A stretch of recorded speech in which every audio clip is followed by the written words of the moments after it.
যে কেন আপনি মেডিকেল স্টুডেন্ট হয়ে এখন সোনোলজিস্ট? এটা আমার কাছে খুব মহৎ পেশা মনে হয়েছে যে আমি কখনো যদি কোনো পেশায় যাই তাহলে সর্বপ্রথমে চেষ্টা করবো মেডিকেল প্রফেশন। আচ্ছা, মানে ইমেজিংটা হচ্ছে এটা ম্যাজিকের মতো, স্ক্যান করে বলে দিতে পারবো ঝটপট যে তার পিত্তথলিতে পাথর অথবা প্যানক্রিয়াসে কোনো ইনফেকশন। Dark side holography. আসসালামু আলাইকুম। আমি Redon Mahmud, chief marketing officer branding for doctors.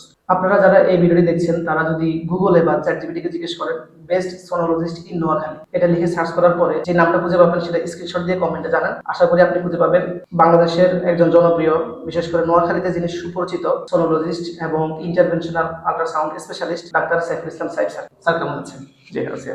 Sir আপনি কাইন্ডলি যদি আপনি বলেন যে আপনার মেডিকেল যে যাত্রাটা, যে কেন আপনি মেডিকেল স্টুডেন্ট হয়ে এখন সোনোলজিস্ট যদি বলেন। যে আমি একমাত্র পার্সন যে কিনা মেডিকেল ভর্তি পরীক্ষা ছাড়া আর কোথাও কোনো ভর্তি পরীক্ষা দিইনি, এবং এটা তৈরি হয়েছে মূলত আমার মা ক্রমাগত অসুস্থ ছিলেন, যে কারণে আমার মাকে প্রায় হাসপাতালে নেওয়া লাগতো। ওনার প্রায় 5 থেকে 6টা সার্জারি হয়েছিল। উনি করোনার আগে মৃত্যুবরণ করেন।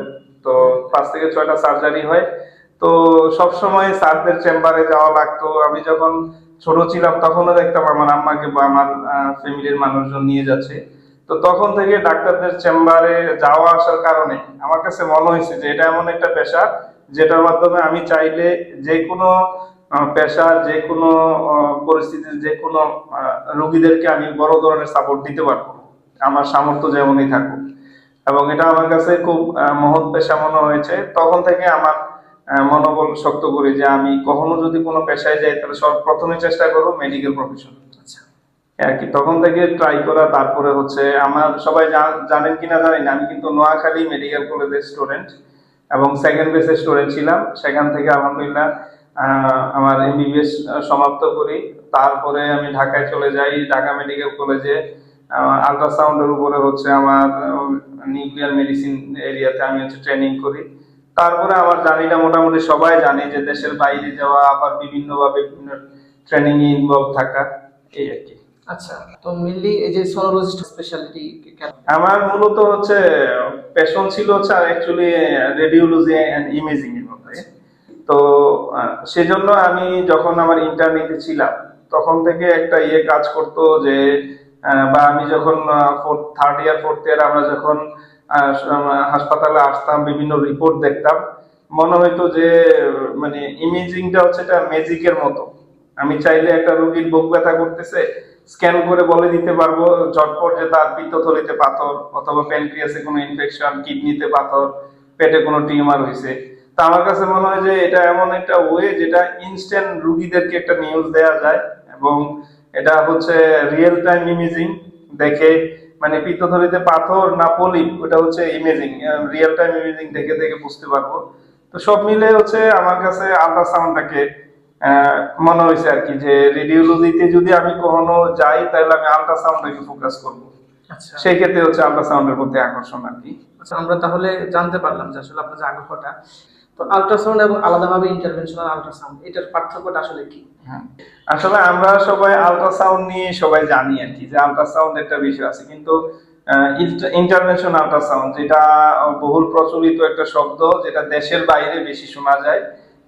রিসেন্ট গত 2 থেকে 3 বছর ধরে আমি নোয়াখালীতে আলহামদুলিল্লাহ প্র্যাকটিস করতেছি intervention ultrasound. Intervention ultrasound means, ultrasound আমরা বুঝি যে আমরা একটা সাউন্ড পাস করি, এটা মেশিনে ছবি আকারে দেখায়। আমরা লিভার সোজা আমরা প্রোব দিয়ে একটা ফ্রিকোয়েন্সি পাস করলাম, ওইটা ছবি আকারে দেখাবে। কিন্তু ইন্টারভেনশন আল্ট্রাসাউন্ডটা মানে আল্ট্রাসাউন্ডটাকে কাজে লাগিয়ে আমি যদি পেটের ভিতরে কোনো নিডেলের মাধ্যমে বা কোনো মেশিনের মাধ্যমে কোনো টিউমার থেকে স্যাম্পল কালেক্ট করা অথবা কোনো কালেকশন থেকে ফ্লুইড বার করা, যেটা একদম ইউএসডি গাইডেড বলি আর কি, আল্ট্রাসাউন্ড মেশিনের মাধ্যমে, ওইটাকে বলি ইন্টারভেনশন আল্ট্রাসাউন্ড। আচ্ছা, আমরা দর্শক যারা দেখবে হয়তো বা নিডল ব্যাপারটা সুচের মতো করে যেটা আপনি ঢুকান ভিতর থেকে দেন ইনজেক্ট করেন কিছু নিয়ে আসি, কিন্তু এটা হচ্ছে এখন বলতে পারেন যে এটা খালি হাতে করলে সমস্যা কি। ধরেন একটা একটা রোগীর পেটে পানি জমেছে, আমি খালি হাতে করলে সমস্যা কোথায়? অথবা একটা টিউমার থেকে আমি খালি হাতে ধরলাম, অনুমান করলাম ভিতরে একটা টিউমার আছে, আমি স্যাম্পলটা কালেক্ট করলে সমস্যা কোথায়? আমরা কিন্তু জানি না যে টিউমারের পিছনে কোনো রক্তনালী আছে কিনা, অথবা আমরা যে সুইটা দিব কোনো ভিতরে পানির পরে আবার লাংস শুরু হয়, অথবা খাদ্যনালী নড়াচড়া করে। তো দেখা গেছে আমি যে সুইটা ব্লাইন্ডলি ঢুকাই, মেশিনের মাধ্যমে না দেখে ঢুকাই, আমি দেয়ালের ওই পাশে কে আছে জানি না, হয়তো বা দেখা গেছে আমার সুই গুরুত্বপূর্ণ একটা স্ট্রাকচার ছিদ্র করে নিয়ে গেল, ড্যামেজ করে ফেললো, ইন্টারনাল ব্লিডিং হলো, রোগী অসুস্থ হয়ে গেল। তো সেজন্য ইন্টারভেনশন আল্ট্রাসাউন্ড হচ্ছে সবচেয়ে সেফ। কারণ আপনারা জানেন হয়তো যে আল্ট্রাসাউন্ডে কোনো রেডিয়েশনের সমস্যা নাই। তো সেজন্য ইন্টারভেনশন আল্ট্রাসাউন্ড যদি দক্ষ হাতে করা যায়, আপনার যদি প্রপার ট্রেনিং থাকে, তাহলে আপনি সেফলি ইন্টারভেনশন আল্ট্রাসাউন্ড করতে পারবেন এবং এটা হচ্ছে শতভাগ নিরাপদ। আচ্ছা, তাহলে যে এই যে অনেক সময় এক্সরে করা হয় বা এমআরআই করা হয়, রেডিয়েশনের বিষয় থাকে, তো দেখা গেল এক্সরে এমআরআই করা ছাড়াও যদি কিছু কিছু হয়তো বা ডায়াগনোসিসের স্বার্থে আল্ট্রাসাউন্ডের মাধ্যমে যদি করা হয় তাহলে ভালো। এছাড়া আল্ট্রাসাউন্ডের অন্য কোনো ক্ষতিকর দিক আপনার? হ্যাঁ, আল্ট্রাসাউন্ডের ক্ষতিকর দিক একদম রেয়ারলি আর কি, আমরা এটা আহ, হচ্ছে দুই একটা জিনিস আমরা বলে থাকি আর কি, যে মেকানিক্যাল ইন্ডেক্স আর হলো থার্মাল ইন্ডেক্স। আমরা যদি আমাদের মেশিনের পাওয়ারের সেটআপটা যদি ঠিক না থাকে, অথবা যদি আমরা যে ফ্রিকোয়েন্সি পাস করি ওটাতে যদি আমাদের থার্মাল ইন্ডেক্সের বিষয়গুলো যদি ঠিক না থাকে মেশিনে, তখন হয় কি যে এটা ভিতরে ব্লাড কেভিটেশন করতে পারে, ইনফেকশন করে ভিতরে পুষ পর্যন্ত তৈরি করতে পারে। তো সেজন্য আমাদের প্রথমত আমরা যে মেশিনে কাজ করব ওটার সেটআপটা আমাদের দেখে নিতে হবে। তো সেটআপের বিষয় বলতে গেলে অনেক বিস্তর আলোচনা, এটা মূলত আপনার মেশিনের ফিজিক্স সম্পর্কে আপনার জানতে হবে। তো আপাতত আমরা ওটার বর্ণনাতে না যাই, তাহলে অনেক কথা বলতে হবে। তো আল্ট্রাসাউন্ডে খুব বড় সড়ো কোনো রেডিয়েশন বা অন্য কোনো ঝামেলা নাই। তবে মেশিনের সেটআপ যদি ঠিক না থাকে, তাহলে মেকানিক্যাল ইন্ডেক্স এবং থার্মাল ইন্ডেক্স, যেমন আমরা মেকানিক্যাল ইন্ডেক্স 1 এর বেশি ক্রস করলে, আবার থার্মাল ইন্ডেক্স এরকম একটা প্যারামিটার আছে যে ওটা ক্রস করলে আমরা ব্লান্ট কেভিটেশন সহ টুকটাক সমস্যা হইতে পারে আর কি। আচ্ছা আচ্ছা। তবে আমরা প্রেগন্যান্সি সেফ যদি আমরা ওইভাবে মেনটেন করতে পারি, প্রেগন্যান্সি যে কোনো বয়সেই সেফ, মানে আল্ট্রাসাউন্ড যে কোনো বয়সেই সেফ।